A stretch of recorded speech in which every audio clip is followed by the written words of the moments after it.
जब भी हम माया शब्द सुनते हैं तो हमारे मन में एक रहस्यमयी भावना जन्म लेती है। माया, जिसे कभी मोह कहा गया, कभी भ्रम, कभी जाल और कभी जीवन की सबसे बड़ी पहेली।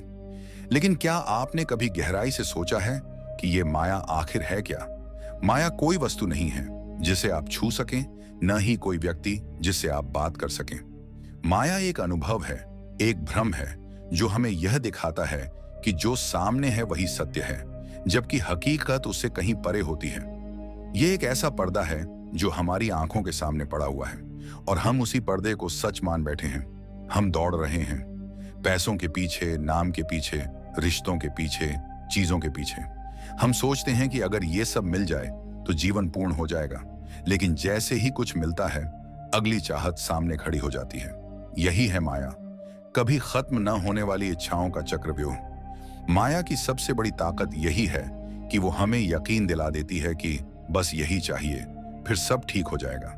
लेकिन सच यह है कि जब तक हम इस चक्र में फंसे रहते हैं, तब तक कभी शांति नहीं मिलती। हर दिन एक नई उम्मीद, हर दिन एक नई बेचैनी। हम समझ ही नहीं पाते कि हम अपनी ही बनाई दुनिया के कैदी बन चुके हैं। माया हमारी सोच पर नियंत्रण करती है।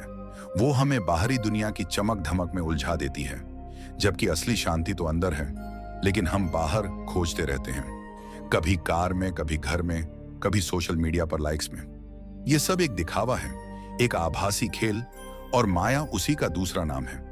जब कोई आत्मज्ञान की ओर बढ़ता है, जब कोई अपने मन को समझने लगता है, तब वो माया के जाल को देख पाता है।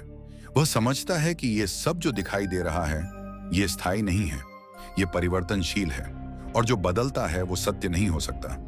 माया हमें असत्य को सत्य के रूप में दिखाती है। लेकिन क्या माया से मुक्त हुआ जा सकता है? हाँ, बिल्कुल हो सकता है, लेकिन इसके लिए जरूरी है जागरूकता। जैसे ही हम खुद को और अपनी इच्छाओं को देखने लगते हैं, वैसी ही माया का प्रभाव कम होने लगता है। ध्यान, आत्मचिंतन और सच्ची समझ से ही इस भ्रम से बाहर निकला जा सकता है। महापुरुषों ने हमेशा कहा है, माया से मत लड़ो, उसे पहचानो। जैसे अंधेरे से लड़ने की जरूरत नहीं, बस एक दीपक जलाना होता है, वैसे ही माया को भगाने की जरूरत नहीं, बस खुद को रोशनी की ओर मोड़ दो। जब आप जान जाते हैं कि आप कौन हैं, तो माया की कोई ताकत नहीं रह जाती। माया को समझने के बाद जीवन वैसा ही रहता है, लेकिन उसे देखने का तरीका बदल जाता है।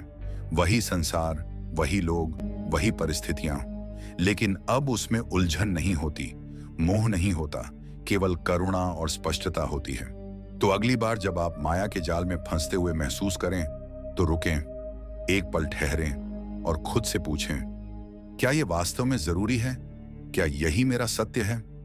यही सवाल आपको उस राह पर ले जाएगा जहां माया समाप्त होती है और आत्मा का प्रकाश शुरू होता है। और तब आप जानेंगे कि माया कोई दुश्मन नहीं, बस एक परीक्षा है। जिसने इसे पार कर लिया, वही वास्तव में जाग गया।